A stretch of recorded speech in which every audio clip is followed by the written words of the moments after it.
Khamenei ಸಾವಿನಿಂದ ಭಾರತದಾಗ ಅರಾಜಕತೆ ಸೃಷ್ಟಿಯಾಗಕತ್ತೈತೇನು?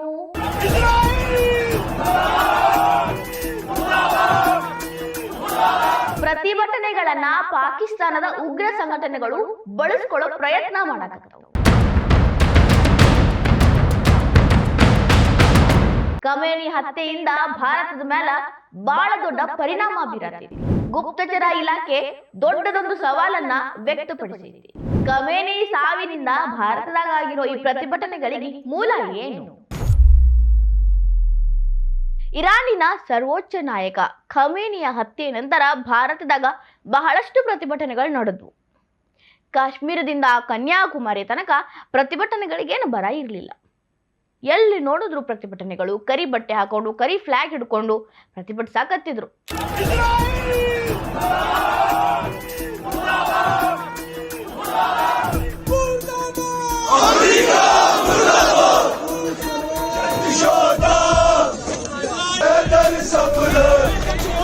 ಇವರ ಪ್ರತಿಭಟನೆ ಬೆನ್ನೊಳಗನ ಭಾರತೀಯ ಗುಪ್ತಚರ ಇಲಾಖೆ ಹೈ ಅಲರ್ಟ್ ಘೋಷಣೆ ಮಾಡೈತಿ.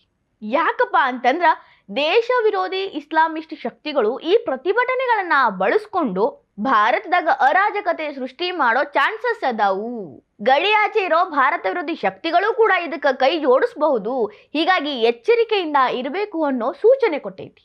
ಒಂದ್ ರೀತಿ ನೋಡಿದ್ರ ಖಮೇನಿಯ ಸಾವು ಭಾರತದ ಭದ್ರತೆಯ ದೃಷ್ಟಿಗೂ ಸವಾಲಾಗ್ಬಿಟ್ಟೈತಿ. ಮಧ್ಯಪ್ರಾಚ್ಯದಾಗ ನಡೆಯಕತ್ತಿರೋ ಈ ಯುದ್ಧ ಏನು ಖಮೇನಿಯ ಹತ್ಯೆ ನಂತರ ಇರಾನ್, ಅಮೆರಿಕ, ಇಸ್ರೇಲ್ ಹಂಗ ಗಲ್ಫ್ ಕಂಟ್ರಿಗಳಿಗೆ ಹಬ್ಬೆತಲ್ಲ ಈ ಯುದ್ಧ, ಇದು ಭಾರತದ ಮೇಲೂ ಪರಿಣಾಮ ಬೀರತೈತಿ. ಖಮೇನಿ ಮೃತಪಟ್ಟ ನಂತರ ಲಕ್ನೋ, ಮುಂಬೈ, ಹೈದರಾಬಾದ್, ದೆಹಲಿ, ಕರ್ನಾಟಕ ಸೇರಿ ಇನ್ನು ಸಾಕಷ್ಟು ಕಡೆ ಪ್ರತಿಭಟನೆಗಳು ಕಾಣಿಸಿದ್ವು. ಅದ್ರಾಗೂ ನಮ್ಮ ಕರ್ನಾಟಕದ ಚಿಕ್ಕಬಳ್ಳಾಪುರದ ಅಲಿಪುರ್ ಒಳಗ ಪ್ರತಿಭಟನೆ ನಿಲ್ಲಲೇ ಇಲ್ಲ. ಯಾರ ಕಂಟ್ರೋಲ್ಗೂ ಬರಲಿಲ್ಲ. ಯಾಕೆ ಇಲ್ಲಿ ಇಷ್ಟೊಂದು ಪ್ರತಿಭಟನೆ ನಡೀತು ಅಂದ್ರೆ 2010ರಾಗ ಈಗ ಏನು ಮೃತಪಟ್ಟಾರಲ್ಲ ಖಮೇನಿ, ಅಲಿಪುರಕ್ಕೆ ಬಂದಿದ್ರು.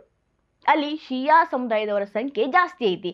2010ರಾಗ ಅವ್ರು ಬಂದು ಹೋಗಿದ್ದ ಪರಿಣಾಮನೋ ಏನೋ ಅವ್ರ ಮೇಲೆ ಬಹಳಷ್ಟು ಪ್ರೀತಿ ಇರೋರು ಶೋಕಾಚರಣೆ, ಪ್ರತಿಭಟನೆ, ಸ್ವಯಂ ಬಂದ್ ಕೂಡ 2 ದಿನ ಮಾಡಿದ್ರು. ಬೆಂಗಳೂರಿನ ಶಿವಾಜಿ ನಗರದಾಗೂ ಇದೇ ರೀತಿ ವಾತಾವರಣ ಸೃಷ್ಟಿಯಾಗಿತ್ತು. ಶೋಕಾಚರಣೆ, ಮೌನಾಚರಣೆ, ಪ್ರತಿಭಟನೆ, ಘೋಷಣೆಗಳು ಕೇಳಿ ಬರಾಕತ್ತಿದ್ದು. ಜಿಹಾದಿ ಮನಸ್ಸುಗಳು ಅಲರ್ಟ್ ಆಗಿದ್ದು. ಗುಪ್ತಚರ ಇಲಾಖೆ ಯಾಕೆ ಕಳವಳ ವ್ಯಕ್ತಪಡಿಸೈತಿ? ಮೊದಲನೇದು ರ್ಯಾಡಿಕಲೈಸೇಷನ್ ಭೀತಿ.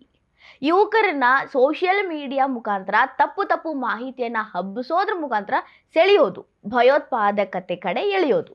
ಇದು ನೇರ ಇಸ್ಲಾಂ ಮೇಲಿನ ದಾಳಿ ಅಂತ ಅವ್ರಿಗೆ ಪ್ರಚೋದನೆ ಕೊಡೋದು, ಅವ್ರಿಗೆ ಪ್ರೊಟೆಸ್ಟ್ ಮಾಡಕ ಹುರಿದುಂಬಿಸೋದು. ಎರಡನೇದು ಗಡಿ ಆಚೆ ನಂಟಿಂದ. ಪಾಕಿಸ್ತಾನ ಮೂಲದ ಜೈನಾಬಿಯೋನ್ ಬ್ರಿಗೇಡ್ ಅನ್ನುವಂಥ ಸಂಘಟನೆಗಳು ಇದ್ರೊಳಗ ಶಾಮೀಲಾಗ್ಯಾವ. ಭಾರತದೊಳಗಿರೋ ನೆಟ್ವರ್ಕ್ಗಳನ್ನ ಬಳಸ್ಕೊಂಡು ಭಾರತದಾಗ ಅಶಾಂತಿ ಹುಟ್ಟಿಸೋ ಕೆಲಸ ಮಾಡಾಕತ್ತವು ಅನ್ನೋ ಗಾಢವಾದ ಅನುಮಾನವನ್ನ ಗುಪ್ತಚರ ಇಲಾಖೆ ಸ್ಪಷ್ಟಪಡಿಸೈತಿ. ಇನ್ನ ಪಾಕಿಸ್ತಾನದ ISI ಕಣ್ಣು ಭಾರತದ ಮೇಲೆ ಬಿದ್ದೈತಿ. ಪಾಕಿಸ್ತಾನದ ಗಡಿ ಒಳಗ ಯಾವಾಗ್ಲೂ ಶತ್ರುವಿನಗತ್ಲೆ ಕಾಯೋ ISI, ಲಷ್ಕರ್ ಎ ತೊಯ್ಬಾ, ಜೈಷ್ ಎ ಮೊಹಮ್ಮದ್ ಇವೆಲ್ಲ ಕೂಡ ಅಲರ್ಟ್ ಆಗ್ಯಾವ. ಈ ರೀತಿಯ ಪ್ರತಿಭಟನೆಗಳನ್ನ ಯೂಸ್ ಮಾಡಿಕೊಂಡು ಭಾರತದಾಗ ಯಾವ ರೀತಿ ಅರಾಜಕತೆ ಸೃಷ್ಟಿ ಮಾಡಬೇಕು ಅಂತ ಹುನ್ನಾರ ನಡೆಸಾಕತ್ತಾವ. ಇದಕ್ಕಾಗಿ ಗುಪ್ತಚರ ಇಲಾಖೆ ಸೋಷಿಯಲ್ ಮೀಡಿಯಾ ಮೇಲೆ ಹದ್ದಿನ ಕಣ್ಣು ಇಟ್ಟೈತಿ. ಟೆಲಿಗ್ರಾಮ್, ವಾಟ್ಸಾಪ್, ಇನ್ಸ್ಟಾಗ್ರಾಮ್, ಫೇಸ್ಬುಕ್ ಇವೆಲ್ಲ ಪ್ಲಾಟ್ಫಾರ್ಮ್ ಒಳಗ ಉರ್ದು ಮತ್ತು ಅರೇಬಿಕ್ ಭಾಷೆ ಒಳಗ ಸಂದೇಶಗಳನ್ನ ರವಾನೆ ಮಾಡಾಕತ್ತಾರು. ಅದು ಅವ್ರಿಗೆ ಮಾತ್ರ ಅರ್ಥ ಆಗೋದ್ರಿಂದ ಅಲ್ಲಿ ಏನ್ ಬರಾಕತ್ತೈತಿ, ಯಾವ ರೀತಿ ಪ್ರಚೋದನೆ ಆಗಕತ್ತೈತಿ ಅಂತ ಕಂಡು ಹಿಡಿಬೇಕು ಅನ್ನೋದಕ್ಕಾಗಿ ಈ ರೀತಿ ಹದ್ದಿನ ಕಣ್ಣನ್ನ ಇಟ್ಟಾರ. ಸದ್ಯಕ್ಕ ಭಾರತದಾಗ ಯಾವುದೇ ರೀತಿ ಅಹಿತಕರ ಘಟನೆ ನಡೆದಿಲ್ಲ.